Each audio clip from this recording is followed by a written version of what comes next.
I come from what you'd call old money. My family has been wealthy for generations, and maintaining that status quo through strategic marriages and business alliances has always been their primary focus. Growing up, I was constantly reminded of my responsibility to uphold the family name and continue our legacy of wealth and influence.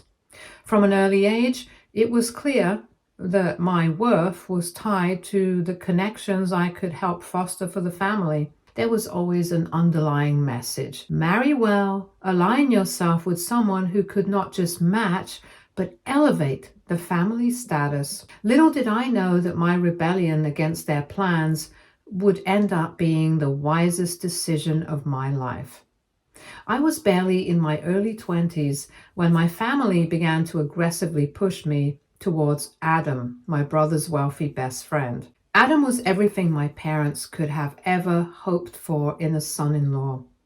He was rich, already in his mid-30s, and came from a well-established family. He had a reputation for being successful in business, particularly in finance, which to my parents meant security, wealth, and prestige. To them, the arrangement was perfect, a merger of sorts, where I was just another asset to be traded for the benefit of the family's fortune. Adam, however, was not someone I wanted to marry. I never said it aloud, but everything about him unsettled me. He was much older, and the way he interacted with me felt transactional, like I was just another part of his portfolio. There was no warmth, no connection. He never asked about my dreams or my ambitions. Everything revolved around his achievements, his plans, his wealth. It wasn't hard to see that this was a business deal in his mind. And for my parents, it was a match made in heaven. But amidst all the family pressure, something unexpected happened. I met Mark. He didn't come from money. He was still figuring out his path, working on a business idea that sounded more like a pipe dream to most people around us. Cybersecurity wasn't glamorous or high profile like finance, and my family certainly didn't consider it lucrative at the time. But Mark had a vision. He wasn't interested in quick riches or status. He was focused on creating something meaningful.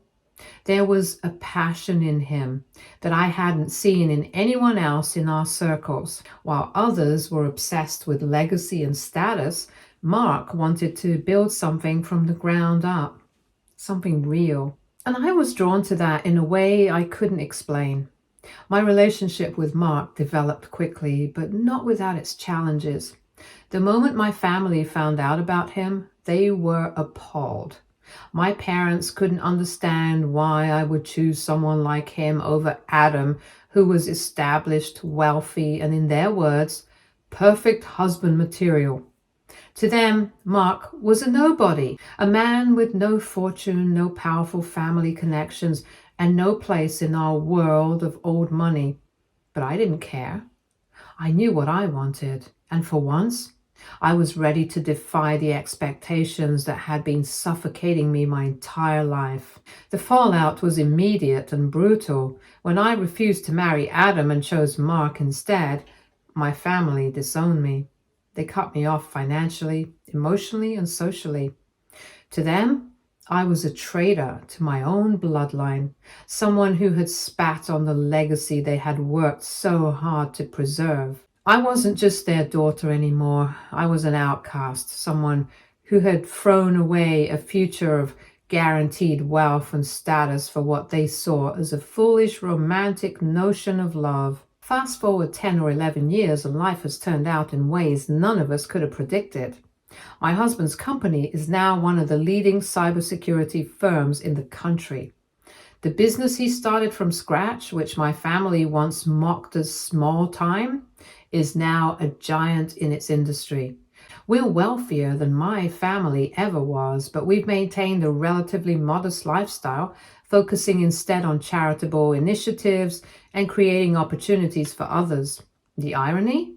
Our company's success is partly due to our focus on preventing exactly the kind of fraud that would soon destroy my family. All this was buried in the past, an old chapter of my life that I had long moved on from. Mark and I built something real together, something my family could never understand because it wasn't rooted in the superficial world they valued so much. And for years, I had peace.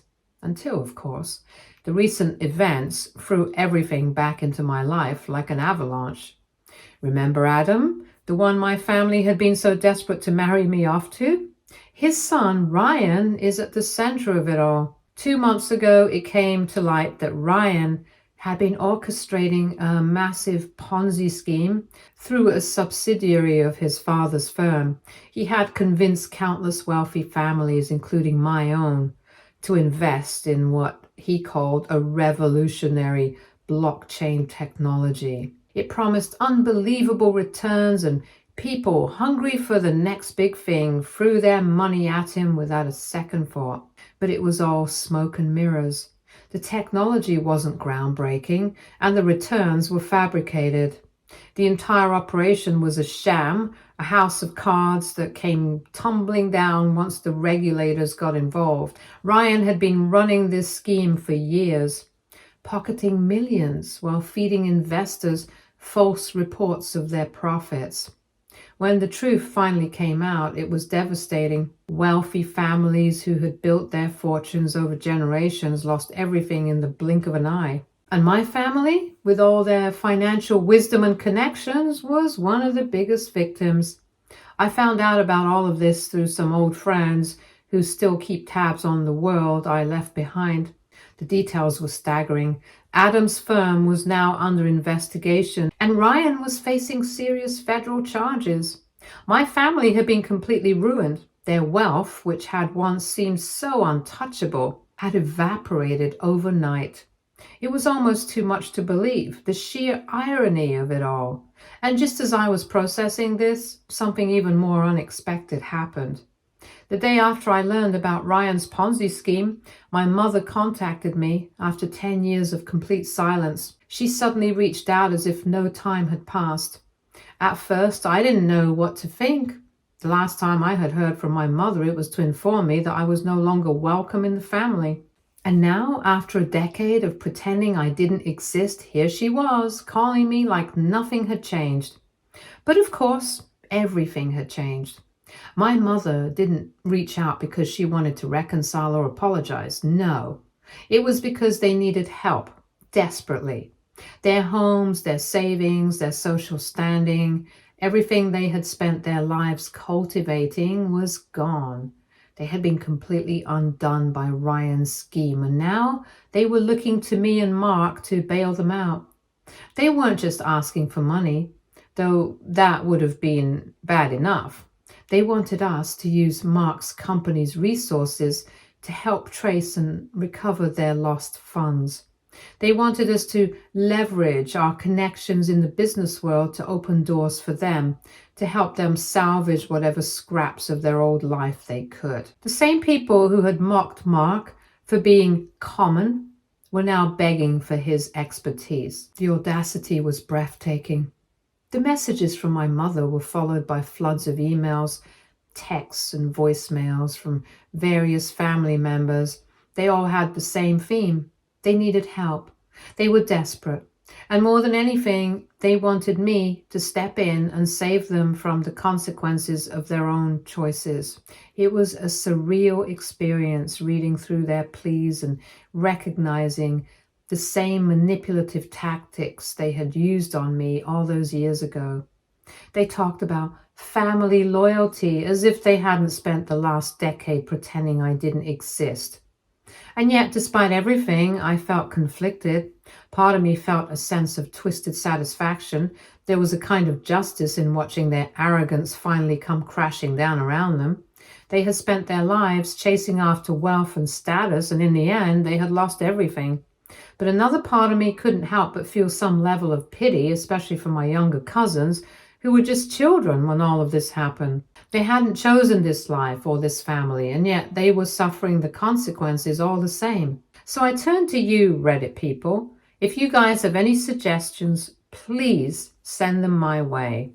When I first told Mark about my family's sudden plea for help, I was expecting him to be angry or at least as conflicted as I was. But true to his nature, he wasn't. Mark has always been someone who looks at the bigger picture, someone who believes in doing what's right regardless of the personal history attached. He suggested that we should at least meet with my family to see what they wanted. He didn't make any promises, but he said that if their needs were reasonable and within our reach, we could help. He reassured me that I didn't have to do this alone. I wasn't sure whether I admired his sense of duty or if it just made me feel even more bitter. I wasn't ready to face them. Part of me wanted to ignore the whole thing and pretend they didn't exist, just like they had done to me for so long.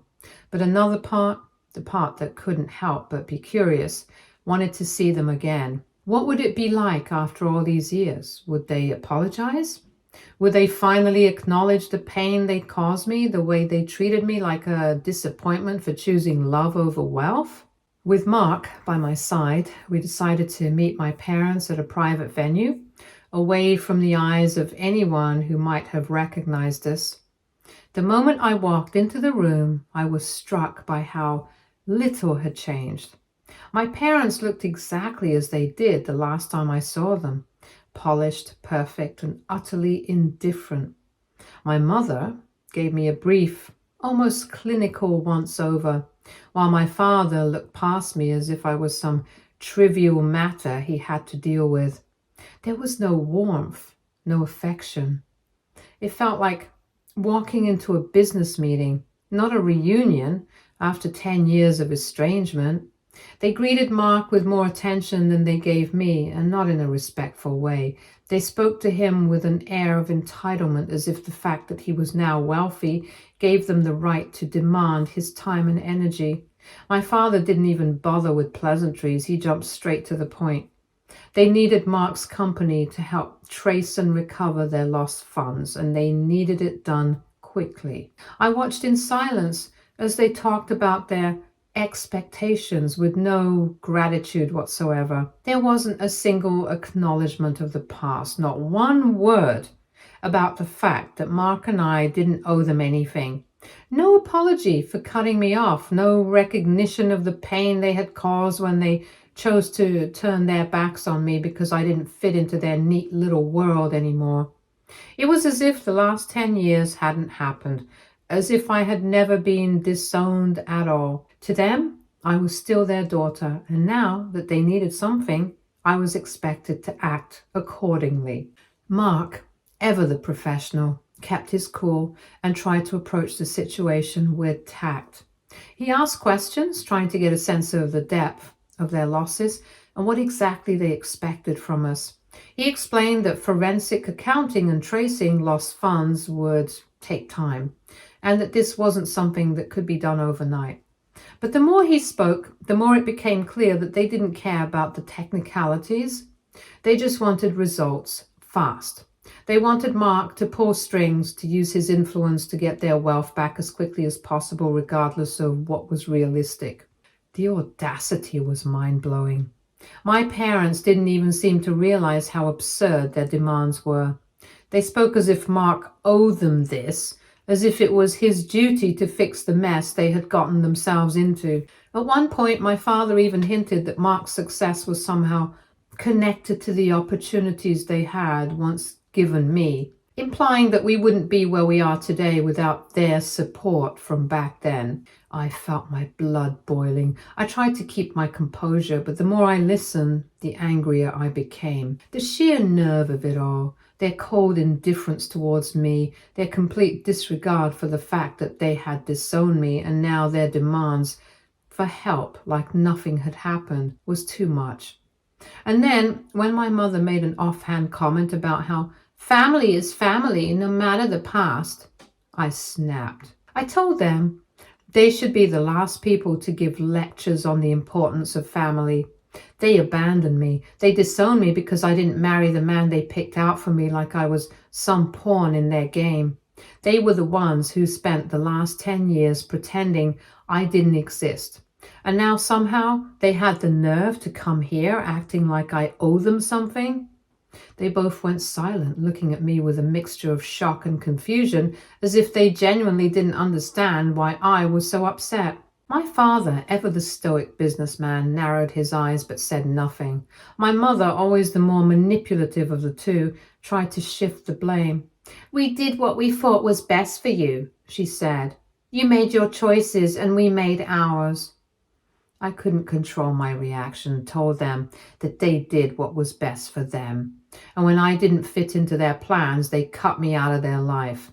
They treated me like I was nothing, and now that they had lost everything, they came crawling back expecting me to help. Did they have any idea how that feels? I could feel the weight of years of resentment and hurt bubbling up inside me, and I couldn't hold it back any longer. I told them everything I had been holding in for so long, how much it hurt to be cast aside, how I had spent years wondering if they ever thought about me, and if they ever regretted what they did.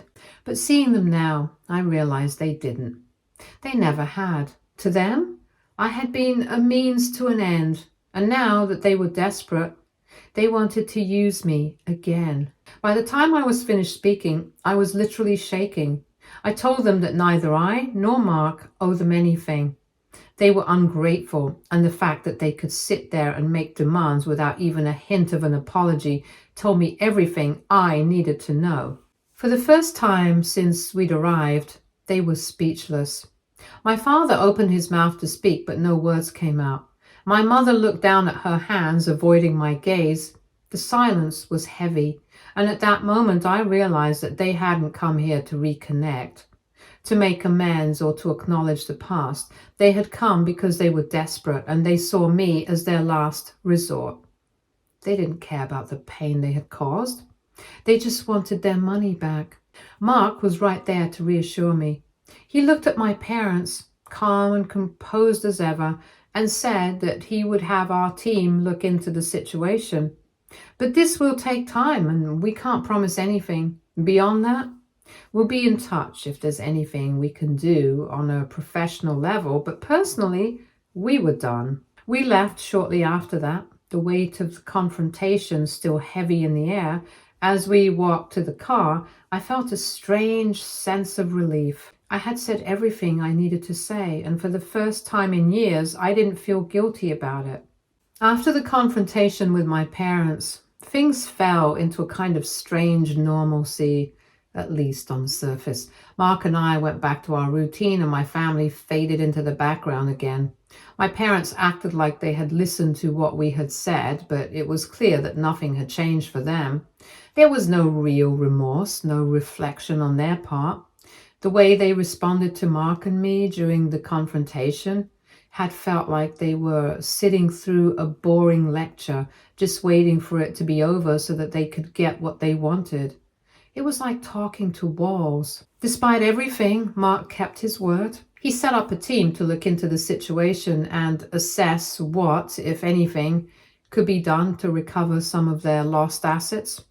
We hired top forensic accountants and legal experts to start digging into the case. It turns out that Ryan's Ponzi scheme was far more extensive than anyone had initially realized, involving hundreds of investors, shell companies, and offshore accounts. While it wasn't impossible to trace the money, it was a painstaking process, and it was clear that even with the best efforts, not everyone was going to get their wealth back. The losses were massive, and most of the money had either been funneled through illegal channels or spent on lavish lifestyles. My parents, meanwhile, continued to show no real gratitude for the help we were giving.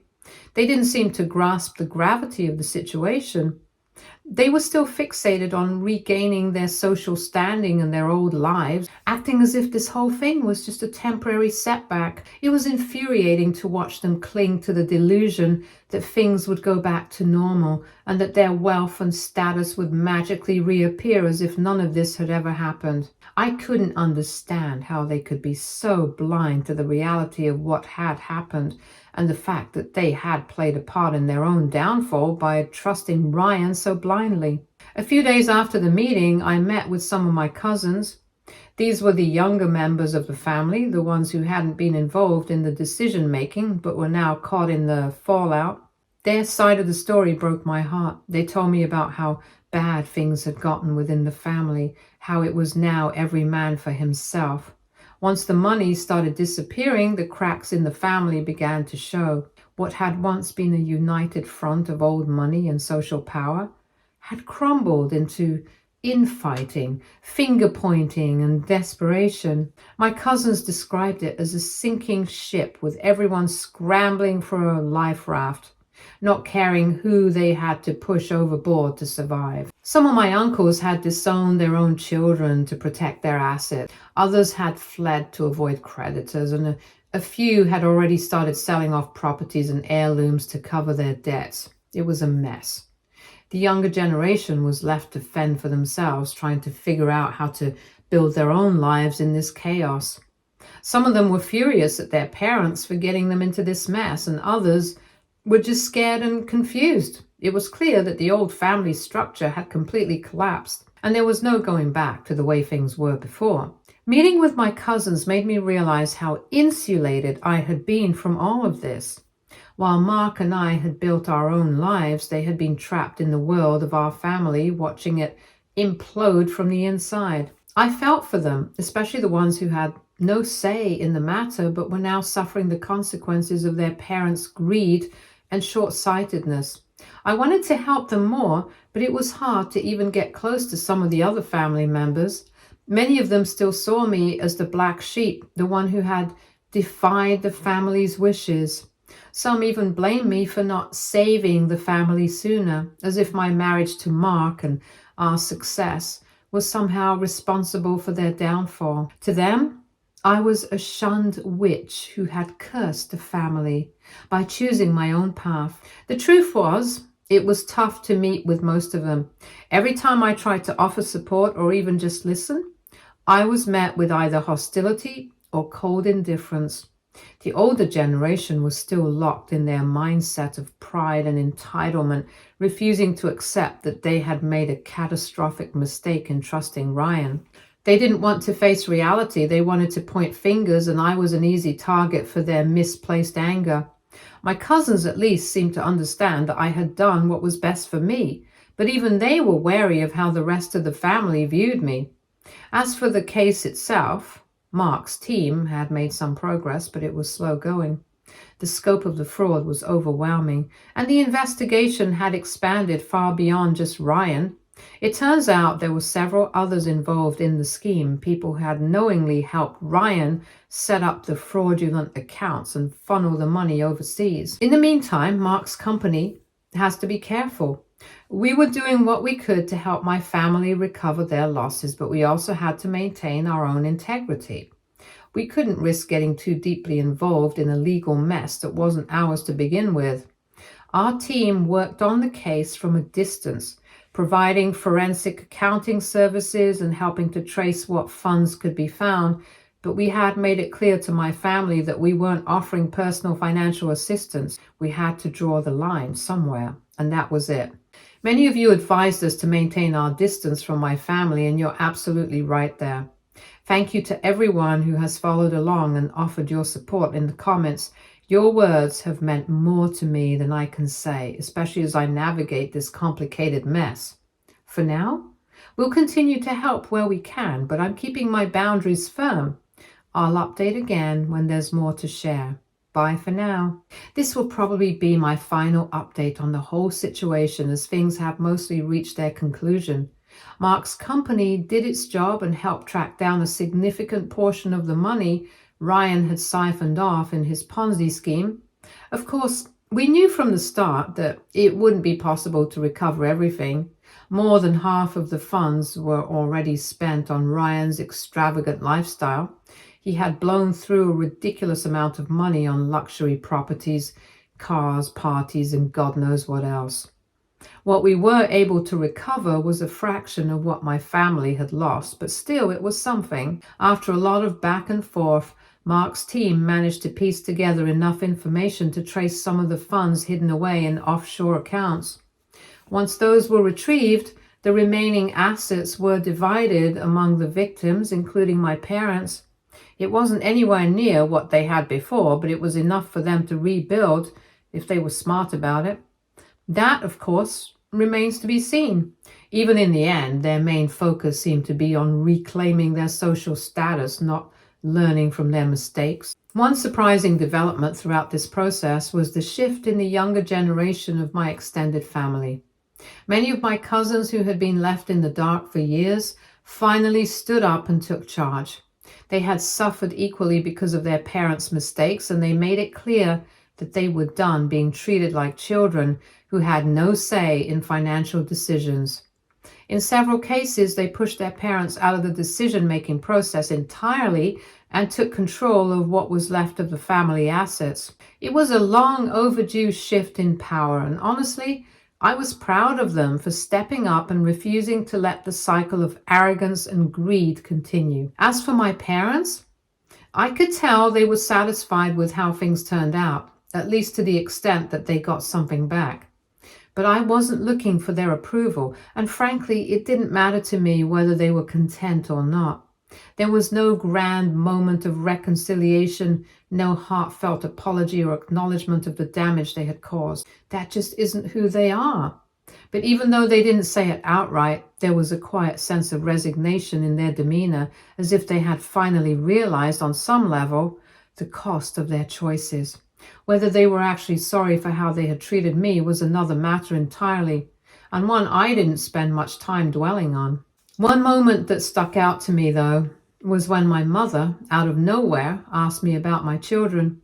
It was the first time she had ever shown any interest in them. In all these years, she had never once asked about her grandchildren. It wasn't lost on me that her sudden curiosity came after Mark's company had finished its work, almost like she was paying attention to me as some sort of thank you for the help we've provided. I can't say I was convinced by her act of concern. Neither you nor I believe she genuinely cared. It felt like an empty gesture, a way to smooth things over now that the dirty work was done. But still, I answered her questions politely, keeping things cordial. There was no point in rehashing the past at that moment. Throughout this entire ordeal, a lot of people in the comments have asked about my brother and where he's been in all of this. Well, here's the kicker. He's been pretty much absent. After I refused to marry Adam all those years ago, my brother married one of my father's friends' daughters in what I can only assume was another one of those strategic alliances my parents were so fond of. And guess what? Not long after they got married, they disappeared. They moved overseas and completely detached themselves from the family drama. Ironic, isn't it? The same brother who played such a huge role in pressuring me to marry Adam for the family's sake wasn't there for the family when everything fell apart. It was a harsh reminder that at the end of the day, everyone in this family has always been out for themselves. To be honest, there's a certain satisfaction in seeing the whole situation come full circle, but there's also an underlying sadness that things will never truly change. My parents may have gotten a fraction of their wealth back, but they haven't learned anything from their experience. They are still driven by the same motivations that led them to ruin in the first place: status, power, and money. But I'm done trying to change them or seek any kind of validation from them.